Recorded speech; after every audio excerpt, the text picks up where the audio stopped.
Council of ministers. Council of ministers की जब हम बात करते हैं तो सबसे पहले इंडियन कॉन्स्टिट्यूशन में कौन कौन से आर्टिकल्स है? आर्टिकल 74।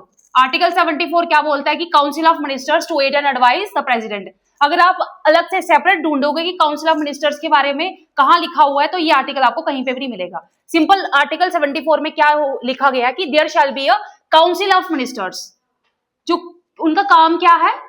एड और एडवाइस करना प्रेसिडेंट को। अब प्रेसिडेंट बोलता है कि मुझे काउंसिल ऑफ मिनिस्टर्स की नहीं माननी है, तो ये क्या है? ये कॉन्स्टिट्यूशनली मैंडेटरी है।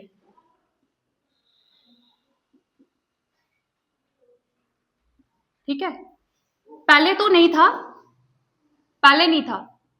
हमारी एक ऐसी प्रधानमंत्री रही जिनके टाइम पे एक ब्लैक डिकेड के नाम से जाना गया। पूरे 10 साल, डिकेड में कितने ईयर्स होते हैं? 10 साल। ठीक है, वो 10 ईयर्स जो 70s वाला डिकेड था, जो आप 12th क्लास में पढ़ोगे, ठीक है, सेकंड बुक में, जो 70s वाला डिकेड था उसको प्रॉपर क्या बोला गया? Black decade.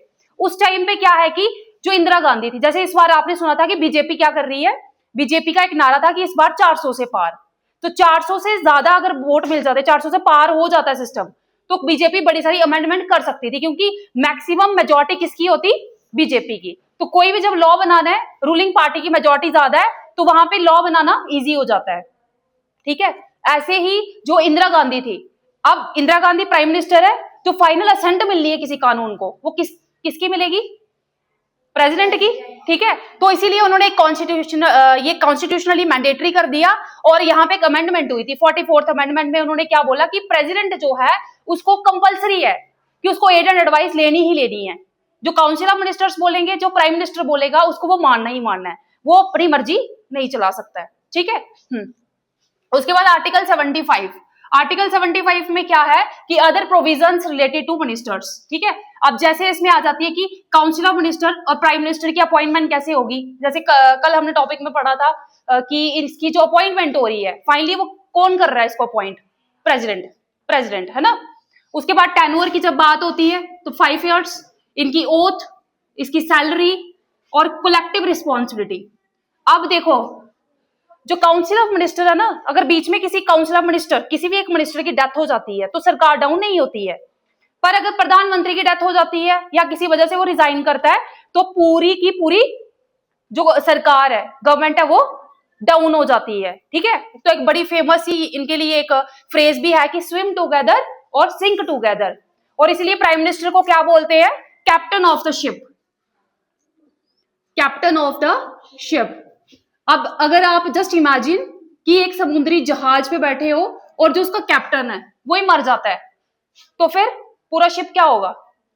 डूब जाएगा ना। तो इसीलिए मेन इसमें प्राइम मिनिस्टर है। ठीक है, लेकिन आपने हमेशा बड़ी बार ये चीज सुनी होगी कि हमें नहीं पता है कि ऊपर ऊपर से ऑर्डर आया है या फिर अंदर की बात है। आपने हमेशा ये चीज सुनी होगी, वो अंदर की बात क्या है, वो जो ऊपर से ऑर्डर आया है वो क्या है, ऊपर कौन है। तो हमेशा जो पार्टी के अंदर क्या होता है कि कोई एक मिनिस्टर अगर गलती भी कर रहा है तो वो दूसरा जो मिनिस्टर है वो उसके खिलाफ नहीं बोलता, क्योंकि उसके एक एक्शन से, एक सेंटेंस से क्या होगा कि पूरी गवर्नमेंट डाउन हो सकती है। ठीक है, किसी एक ने गलती भी की है तो दूसरा उस चीज की सफाई देगा, क्योंकि एक बंदे की वजह से पूरी जो गवर्नमेंट है वो डाउन हो सकती है। सो दैट्स व्हाई यहाँ पे क्या वर्ड आ रहा है? Collective responsibility. एक सरकार में से अगर एक मिनिस्टर ने गलती की है तो उसका खामियाजा सभी को भुगतना पड़ता है। ठीक है, उसके बाद टीम वर्क है। ठीक है, याद रखना टीम वर्क। अगर सबसे अच्छे टीम वर्क सीखना है तो हमें अपनी गवर्नमेंट से सीखना चाहिए, जो भी रूलिंग पार्टी होती है उससे सीखना चाहिए। कि रात को एक मुखिया जी, विधायक जी गलती कर रहे हैं और दूसरे बड़े बड़े, बहुत बड़े बड़े खतरनाक केसेस आ जाते हैं, लेकिन आपने देखा होगा कि उसी पार्टी का दूसरा मिनिस्टर सुबह सुबह उसकी सफाई दे रहा होता है, क्योंकि उस एक्शन की वजह से क्या हो सकता है कि पार्टी डाउन हो सकती है। ठीक है, उसके बाद आर्टिकल 77। आर्टिकल 77 क्या बोल रहा है कि conduct of the business of the government of India. अब देखो, जो रूलिंग पार्टी है, ठीक है, रूलिंग पार्टी है, यहाँ पे कौन सा बिजनेस चल रहा है? कोई कपड़े का बिजनेस थोड़ा ना करना है। यहाँ पे बिजनेस क्या है कि पूरे देश को चलाना कैसे है, जो पूरे देश को चलाने का सिस्टम है। ठीक है, कि कैसे पूरे देश को चलाना है। गवर्नमेंट ऑफ इंडिया जो है, अब गवर्नमेंट ऑफ इंडिया, ये गवर्नमेंट बना कौन रहा है? रूलिंग पार्टी है ना। तो गवर्नमेंट ऑफ इंडिया को कैसे चलाना है, पूरे देश को कैसे चलाना है, ये लिखा हो गया है आर्टिकल 77 में। ठीक है, उसके बाद आर्टिकल 78। आर्टिकल 78 में क्या है कि duties of the prime minister regarding furnishing information to the president, ठीक है। यहाँ पे एक प्राइम मिनिस्टर की रिस्पॉन्सिबिलिटी है, ठीक है। जैसे घर में मैंने आपको एग्जांपल दी थी कि प्राइम मिनिस्टर को हमने किससे रिलेट करना है, पापा जी से, और प्रेसिडेंट कौन है, दादाजी। पापा सुबह से लेके शाम तक जितना भी अपना पूरा प्रोसेस करते हैं, जो भी बिजनेस चला रहे हैं, तो शाम को आके वो 10 मिनट मतलब इन्फॉर्म करते हैं दादाजी को, है ना।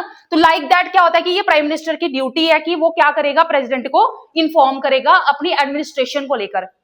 आज तक इतने अच्छे, इतने काबिल या फिर ऐसी पर्सनालिटीज हमारे इंडियन पॉलिटिक्स में नहीं आई है, लेकिन यहाँ पे एक एग्जांपल है एपीजे अब्दुल कलाम की, कि वो डे टू डे एडमिनिस्ट्रेशन के बारे में पूछते थे। आपको पता है कि वो APJ Abdul Kalam missile man of India, बहुत इंटेलिजेंट थे, तो ठीक है। लेकिन उनकी तरह पर्सनैलिटी शायद आज तक हमारी इंडियन पॉलिटिक्स में एज अ प्रेसिडेंट देखने को नहीं मिली है, ठीक है।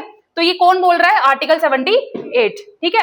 अब आपको ये लग रहा होगा कि यहाँ पे ड्यूटीज ऑफ प्राइम मिनिस्टर, हम तो बात कर रहे हैं काउंसिल ऑफ मिनिस्टर्स की, ठीक है।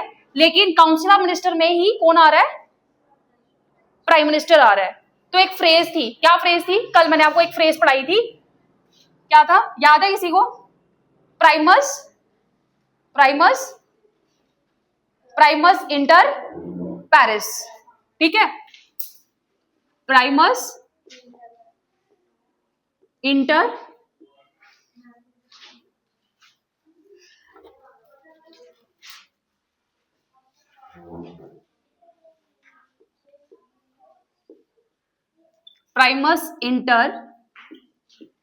पेरिस। क्या मतलब था इसका, इसका मतलब था फर्स्ट अमंग इक्वल्स। क्या था, फर्स्ट अमंग इक्वल्स, ठीक है। तो यहाँ पे जब हम काउंसिल ऑफ मिनिस्टर्स को पढ़ रहे हैं, तो काउंसिल ऑफ मिनिस्टर का हेड कौन है, पीएम, ठीक है। तो ये पीएम की ही ड्यूटी है, क्योंकि पूरे काउंसिल ऑफ मिनिस्टर्स को कौन रिप्रेजेंट कर रहा है, पीएम, ठीक है। अब उसके बाद आ जाता है आर्टिकल 88। आर्टिकल 88 में क्या है, rights of the ministers and attorney general in parliament. तो यहाँ पे राइट्स ऑफ मिनिस्टर्स, कौन से राइट की बात हो रही है, क्या इनको फंडामेंटल राइट्स देने हैं या कोई बेसिक राइट्स है। यहाँ पे आर्टिकल 88 किसकी बात कर रहा है कि rights of ministers and attorney general in parliament. तो इनके पास क्या क्या राइट होना चाहिए, ये लोग कहाँ पे राइट की बात हो रही है, पार्लियामेंट को। देखो ये चीजें से एक एक वर्ड का मतलब समझना है, पूरा एक कंप्लीट सेंटेंस चाहे आप नहीं स्टडी करो, पर उसमें जो 4 शब्द लिखे हैं उन चारों शब्दों का अपना अपना मतलब है, ठीक है। पहले तो यहाँ पे एक वर्ड आया राइट्स, राइट्स की बात हो रही है, किसके राइट्स की, मिनिस्टर्स के राइट्स की और अटॉर्नी जनरल के राइट्स की। कहाँ पे, पार्लियामेंट में। अब पार्लियामेंट में तो राइट है उनको, लेकिन कौन से राइट की बात हो रही है यहाँ पे, राइट टू स्पीच, ठीक है। क्योंकि वो क्या है, विधायक जी हैं, मुखिया जी हैं, लीडर हैं, जो भी मिनिस्टर हैं, राइट टू स्पीच। अभी राइट टू वोट की बात नहीं हो रही यहाँ पे, कि इनके पास बोलने का हक है। अगर बोलने का हक होगा तो तभी ये अपनी जगह को, जहां जिस कॉन्स्टिट्यूएंसी से आए हैं वहां कोई उस कॉन्स्टिट्यूएंसी को ये क्या कर पाएंगे, रिप्रेजेंट कर पाएंगे। तो इनके पास राइट टू स्पीच है, ठीक है।